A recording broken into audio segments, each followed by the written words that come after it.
అమ్మవారు. అలా కొన్నిసార్లు చూస్తూ మళ్ళీ తర్వాత కొనుక్కో. అయితే ప్రక్రియ కంటిన్యూగా అప్పర్ పార్ట్స్లో ఆజ్ఞాచక్ర సహస్రార ముఖ భాగం ముందుగా మనసు కేంద్రీకరించి మరలా కొన్నిసార్లు ముందు చేసినట్టుగానే గాయత్రి మంత్ర మననాన్ని శ్వాసలో 4 భాగాలుగా మొత్తం ఆజ్ఞాచక్ర సహస్రార ముఖం ముందుగా చూసుకున్నట్టుగా.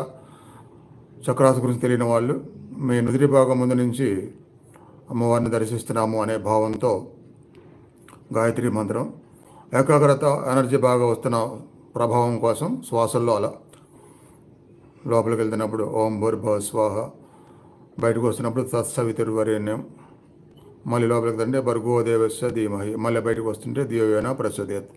అలా కొన్నిసార్లు రిపీట్ చేయండి.